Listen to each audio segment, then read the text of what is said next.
తాండూరు పట్టణంలోని ప్రభుత్వ junior college మైదానంలో నూతనంగా నిర్మించిన కాలేజీ కొత్త భవనాన్ని ప్రారంభించారు తాండూరు ఎమ్మెల్యే మనోహర్ రెడ్డి. ఈ కార్యక్రమంలో ఆయన మాట్లాడుతూ విద్యార్థి దశ ఇక నుండి ప్రారంభమవుతుంది. విద్యార్థి ఏ నిర్ణయం తీసుకోవాలన్నా కాలేజీ నుండి ఉంటుందని తెలిపారు. తాండూరు పట్టణంలో పలు ప్రాంతాల్లో నూతనంగా ప్రభుత్వ జూనియర్ కాలేజీ నిర్మిస్తామని ఎమ్మెల్యే హామీ ఇచ్చారు. ఈ కార్యక్రమంలో తాండూరు మున్సిపల్ చైర్పర్సన్ స్వప్న, పర్సనల్ కౌన్సిలర్ నీరజ, బాలరెడ్డి, వెంకన్నగౌడ్, బోయ రవి రాజ్, తాండూరు పట్టణ అధ్యక్షులు హబిల్ లాలా, సీనియర్ నాయకులు పట్ల బాలరెడ్డి, తాండూరు మున్సిపల్ కమిషనర్ విజయ సింహారెడ్డి, జూనియర్ కాలేజీ ఉపాధ్యాయులు, విద్యార్థులు తదితరులు పాల్గొన్నారు.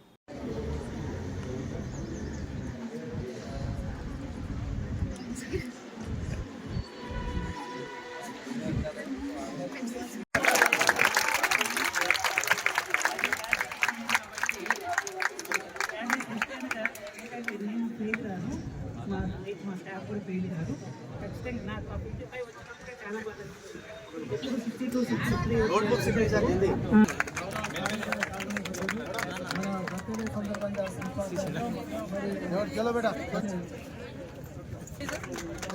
उठो बेटे हम लोग एक जन उठो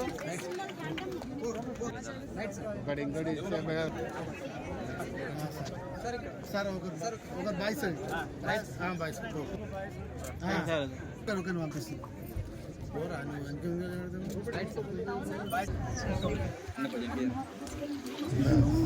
राइट सर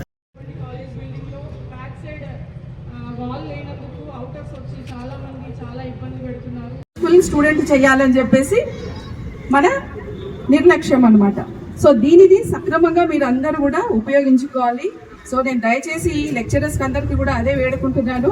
కొంచెం కాంట్రాక్ట్ లెక్చరర్స్ అయిన తర్వాత, రెగ్యులరైజ్ అయిన తర్వాత నిర్లక్ష్యం కనిపిస్తుంది, అది క్లియర్ గా కనిపిస్తుంది. ఈ సభాముఖంగా నేను ఒకటే రిక్వెస్ట్ చేస్తున్నా, all the staff members, that do your job properly, otherwise you will see your seriousness also. So don't be, నేను ఇప్పుడే ప్రిన్సిపల్ గారితో మాట్లాడితే అన్నారు స్టాఫ్ లో నెగ్లిజెన్స్ ఉంది, ఎవరు ఇష్టం వచ్చిన టైంకి వాళ్ళు వెళ్తున్నారు వస్తున్నారు. No, don't do like that. మీరు తీసుకున్నటువంటి జీతానికి న్యాయం చేయాలండి. ఇక్కడ అందరినీ మిమ్మల్ని ఎందుకు పెట్టామో మీ మీద నమ్మకంతో పిల్లలు ఇక్కడ ఒక కాలేజ్ నిర్మించింది ప్రభుత్వం. ఈరోజు ఎమ్మెల్యే గారు ఈరోజు ఇంతమంది ఇక్కడికి వచ్చారంటే ఈ కాలేజ్ మంచిగా సక్రమంగా పనిచేసి మంచి పేరు తేవాలని. సో కాబట్టి నేను అందరినీ ఇంకా ఎక్కువసేపు సమయం తీసుకోను, అప్పటి నుంచి సార్ అంటున్నారు వెళ్ళాలని. కాబట్టి as RJD, JD and controller of exams కూడా నేను బోర్డు, కాబట్టి ఒకటి వేడుకుంటున్నానండి లెక్చరర్స్కి, ముఖ్యంగా పిల్లలకి అందరికీ అడ్మిషన్స్ పెంచండి, మంచి పాఠాలు చెప్పండి, ఫుల్ టైం ఉండండి, టైమింగ్స్ మెయింటైన్ చేయండి. మీ ప్రిన్సిపల్ గారు ఇప్పుడే అంటున్నారు టైమింగ్స్ ప్రాపర్గా మెయింటైన్ అవ్వట్లేదు అని. కాబట్టి అందరు సహకరించి కాలేజ్ పిల్లలకి న్యాయం చేయండి, పిల్లలకు మంచి చదువుని చెప్పి మంచి రిజల్ట్ తీసుకురండి. ఎందుకు ఇలా చెప్తున్నారంటే ఈసారి రిజల్ట్ తగ్గింది government college result. So next time it should be improved, otherwise it will be not good to students also, to staff also. Okay, so college అంటేనే మన జిల్లాలకు మంచి పేరున్నటువంటి కాలేజీ. కానీ దాంట్లో ఇప్పుడు ప్రిన్సిపాల్ గారు చెప్పడం కానీ, ఇప్పుడే శంకర్ సార్ చెప్పడం కానీ కొన్ని స్టాండర్డ్స్ తగ్గుతూ ఉన్నాయి. ఎందుకంటే ఈ కాలేజీలో చదివి ఎంతో అత్యున్నతమైనటువంటి పోస్టులో ఈరోజు తెలంగాణలో చాలా గవర్నమెంట్లలో ఈరోజు కీలక పోస్టులలో ఉన్నటువంటి వాళ్ళు కూడా చాలా డిపార్ట్మెంట్లో ఉన్నవారు ఉన్నారు. దాంట్లో ఇక్కడ ఉన్నటువంటి విద్యార్థుల తల్లిదండ్రులు కూడా ఎంతో నమ్మకంతో మా పిల్లలు మంచి చదువుకోవాలని చెప్పి మన పైన ఆధారపడి ఇక్కడ ఉన్నటువంటి లెక్చరర్స్ కానివ్వండి, ప్రిన్సిపల్స్ కానివ్వండి, కాలేజ్ మేనేజ్మెంట్స్ పైన కూడా ఆధారపడి పంపిస్తున్నందుకు మనం తప్పకుండా వారి మనోభావాలు ఎక్కడ కూడా దెబ్బతినకుండా, ఎందుకంటే వారి చదువుని నమ్ముకొని ఎంతో కష్టపడి వెక్కాడుతున్నా కానీ పరిస్థితుల్లో కూడా ఖచ్చితంగా మా పిల్లలు ప్రయోజకులు కావాలని చెప్పి మన పైన నమ్మకం పెట్టుకొని వారు పంపించినందుకు వారి గురుతర బాధ్యత కూడా ఖచ్చితంగా ఒక డిసిప్లిన్, చదువుతో పాటు డిసిప్లిన్ కూడా చేపించేటువంటి బాధ్యత కూడా మన పైన ఖచ్చితంగా ఉంటుందని చెప్పి కూడా లెక్చరర్స్ కానీ ఖచ్చితంగా మేనేజ్మెంట్, కాలేజ్ మేనేజ్మెంట్ తప్పకుండా తీసుకోవాల్సిన అవసరం ఉంటుంది. దాంట్లో అవసరం అనుకుంటే ఖచ్చితంగా ఒక ఎమ్మెల్యేగా నేను కూడా మాకు ఏ ఇబ్బంది ఉన్నా కానీ మీకు ఇప్పుడు అదనపు గదులు కానివ్వండి, ఇప్పుడే మీరు అన్నట్లు భారీ గోడ కానివ్వండి, ఇప్పుడున్నటువంటి ఇప్పుడే మన కమలత సాబ్ చెప్తా ఉన్నాడు, ఇంకా కొద్ది మెయింటెనెన్స్ ఇంకా ఇబ్బందికరంగా కొన్ని వర్క్స్ ఉన్నాయి. ఆ పెండింగ్ వర్క్స్ కూడా ఖచ్చితంగా చేపినంటారు. ఖచ్చితంగా ఆ పెండింగ్ వర్క్స్ అన్ని కూడా ఇప్పుడున్నటువంటి ఇక్కడ ఉన్న పాత బిల్డింగ్ డిస్మెంటల్ చేసి ఇంకా కూడా అదనపు గదులు అవసరం ఉంటే ఖచ్చితంగా మీకు అవసరం ఉన్న మేరకు ఖచ్చితంగా మాకు మేడం గారు కూడా ఉంటారు.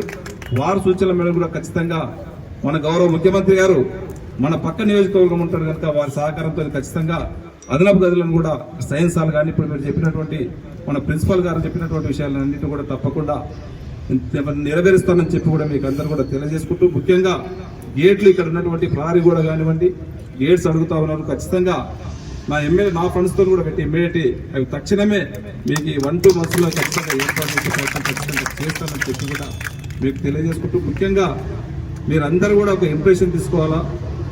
విజయదేవి మేడం చెప్పింది ఇప్పుడు గవర్నమెంట్ స్కూల్స్కి ఏ విధంగా ఒక ప్రైవేట్ స్కూల్స్కి ఏ విధంగా మనకు వ్యత్యాసం ఉంటుంది అనేది, అక్కడ ఉన్నటువంటి ఫ్యాకల్టీ వాళ్ళకు ఎంత అనుభవం ఉంటుందో, వాళ్ళ క్వాలిఫికేషన్ ఏముంటుందో లెక్చరర్స్కు, గవర్నమెంట్ స్కూల్లో కాలేజ్లో చదువుకున్నట్టు చెప్పేటువంటి ఫ్యాకల్టీ చెప్పేటువంటి లెక్చరర్స్కు ఏ విధమైనటువంటి క్వాలిఫికేషన్స్ ఉంటుందో తను అరటిపండు వచ్చినట్టు చెప్పినట్టు చెప్పింది. దయచేసి దాన్ని మీరు ముఖ్యంగా ఆసరా తీసుకోండి. ఎందుకంటే ఒక మంచి క్వాలిఫైడ్ ప్రొఫెసర్స్ మీకు అందరూ కూడా లెక్చరర్స్ చెప్పడం జరుగుతూ ఉన్నది. వారు చెప్పేది అర్థం కాకుంటే కూడా ఇంకా 2 సార్లు కూడా అడిగి మీరు చెప్పించుకున్నటువంటి బాధ్యత మీ పైన ఉంది. ఎందుకంటే మీ లైఫ్ అనేది 10th క్లాస్ వరకు ఒక విధంగా ఉంటుంది. ఇంటర్మీడియట్కి వచ్చిన తర్వాత మీ భవిష్యత్తును చూజ్ చేసుకునేటువంటి ఆస్కారం ఉంటుంది. ఖచ్చితంగా మీ లైఫ్ ఏ విధంగా టర్న్ చేసుకోవాలా, మీరు ఏ సబ్జెక్ట్ తీసుకుంటే మేము ఏమి కావాలా, ఒక ఇంజనీర్ కావాలా, ఒక డాక్టర్ కావాలా, ఒక ఐఏఎస్ ఆఫీసర్ కావాలా అని చెప్పి ఒక చూజ్ చేసుకునేటువంటి టైం ఇది. దీంట్లో మీరు ఈ 2 సంవత్సరాలు మీరు హార్డ్ వర్క్ చేయకపోతే జీవితాంతం కూడా నష్టపోయవలసినట్టు అవసరం ఉంటుంది. దయచేసి మీరు హార్డ్ వర్క్ 2 years చేసి 2 yearsతో ఒక మంచి ఫౌండేషన్స్ కొడితే రేపు డిగ్రీ కానివ్వండి, రేపు ఒక ఎంబీబీఎస్ చేయాలన్నా, ఒక ఇంజనీర్ చేయాలన్నా కానీ ఒక మంచి భవిష్యత్తుకు ఒక బాట కూడా ఇంటర్మీడియట్ ఉంటుంది. మీరు ఒక మంచి ఫ్యాకల్టీతో పాటు చదువుతో పాటు సంస్కారాన్ని కూడా ఒక మంచి తోని మీరు రేపు భవిష్యత్తుకు మీరు వెళ్ళవలసినటువంటి బాధ్యత కూడా మీ పైన ఉంది. మీరు ఒక ప్రవృత్తి లాంటి వాళ్ళు, ప్రవృత్తి చీకట్లో వెలిగిస్తే ఏ విధంగా అయితే వెలుతురు వస్తుందో, మీరు ఆ కుటుంబాన్ని కూడా ఒక మంచి చదువుకొని మీరు ప్రయోజకులైతే వెలుగులో మనకు చీకట్లో ప్రవృత్తి ఏ విధంగా అయితే వెలిగిస్తారో మీ ఆ కుటుంబానికి ఒక వెలుగునిచ్చిన వారైతారు. దయచేసి మీరందరూ కూడా తాండూరు కాలేజీ, ప్రభుత్వ జూనియర్ కాలేజీ పేరు వచ్చినటువంటి బాధ్యత ఉన్నది. మీకు కావాల్సినటువంటి అన్ని కూడా మౌలిక సదుపాయాలు గౌరవ ముఖ్యమంత్రి గారు మీరు ఎక్కడ కూడా ఇబ్బంది పడవద్దని చెప్పి మీకు టెక్స్ట్ బుక్స్ కూడా ఈ రోజు మన ముఖ్యమంత్రి గారు మనకు సప్లై చేయడం జరుగుతూ ఉన్నారు. దాని కాస్ట్ ఇప్పుడే మేడం గారు అంటా ఉన్నారు, ఒక విద్యార్థికి 3,000 నుంచి 4,000 రూపాయలు టెక్స్ట్ బుక్స్ అయితే ఉన్నాయి. అయినా కూడా నిరుపేదలు ఎవరు కూడా ఇబ్బంది పడద్దు, ప్రతి ఒక్కరు కూడా చదువుకోవాలా, ఆఖరి నిరుపేదలు కూడా చదువు రావాలనే ఉద్దేశం మన గౌరవ ముఖ్యమంత్రి గారు వారి ఉద్దేశంతో ఈ రోజు మీకు అందరు కూడా ఎడ్యుకేషన్ లో ఎక్కడ కూడా తక్కువ ప్రియారిటీ ఇవ్వకుండా ఈ రోజు గవర్నమెంట్ ఎన్ని ఇబ్బందులు ఉన్నా ఖచ్చితంగా ఎడ్యుకేషన్ కి ఈ రోజు హై స్కూల్స్ కు నిన్నమన్నటువంటి మనం చూస్తా ఉన్నాం. ప్రతి స్కూల్స్ ను కూడా ఒక మంచి స్కూల్ కార్పొరేట్ స్థాయిలో ఉండాలని చెప్పే ఉద్దేశంతో పెద్ద మొత్తంలో దాదాపు 1000 కోట్ల అన్ని స్కూల్స్ కూడా ఇవ్వడం జరుగుతూ ఉంది. ప్రతి స్కూల్స్ కూడా ఫర్నిచర్ తో పాటు ఒక స్కూల్ కూడా బాగుండాలా, బాగున్నప్పుడు స్టూడెంట్ చదువుతారనే ఉద్దేశంతో ఈ రోజు స్కూల్స్ బాగా చేయడం జరుగుతూ ఉన్నది. ఈ రోజు మీకు కూడా టెక్స్ట్ బుక్స్ ఇవ్వడం జరుగుతూ ఉన్నది. మనం చెప్పినా మీకు మనం వెళ్ళినప్పుడు కూడా, నేను బసిరాబాద్ ఎలక్షన్స్ పోతే కూడా మా పిల్లలు చదువుకోవాలంట వికారాబాద్ పోవాల్సి వస్తుంది, తాండ్రు పోవాల్సి వస్తుంది, పొయ్యి రానికని 6 గంటల టైం పడతా ఉన్నది, పిల్లలు ఏ విధంగా చదువుకోవాలా ఏజ్లు అని చెప్తే ఇమ్మీడియట్ అక్కడ కాలేజ్ కావాలని చెప్పి వాళ్ళు కోరినప్పుడు ఖచ్చితంగా జూనియర్ కాలేజ్ కూడా అక్కడ శాంక్షన్ చేయడం జరిగింది. మేడం గారు అన్నట్లు ఆడ కూడా అదనపు గదులు ఇలాంటి బిల్డింగ్ పెట్టి ఇమ్మీడియట్ అక్కడ ఫ్యాకల్టీ కూడా ఇప్పుడు మన ప్రిన్సిపల్ గారు కూడా చెప్పా ఉన్నారు. ఖచ్చితంగా అక్కడ టీచింగ్ స్టాఫ్ ను కూడా రిక్రూట్మెంట్ చేయమని చెప్పి నేను గౌరవ ముఖ్యమంత్రి గారిని అడిగి ఎంబడే అక్కడ టీచింగ్ స్టాఫ్ ను కూడా కంప్లీట్ రిక్రూట్ చేయించి ఖచ్చితంగా ఫుల్ ఫ్లెడ్జ్ గా అక్కడ కూడా కాలేజీ స్టార్ట్ చేసి అక్కడ ఉన్నటువంటి విద్యార్థులకు అందరూ కూడా ఒక మంచి నాణ్యమైనటువంటి విద్య ఇచ్చే ఏర్పాటు నేను చేస్తానని చెప్పి కూడా తెలియజేసుకుంటూ నాకు అవకాశం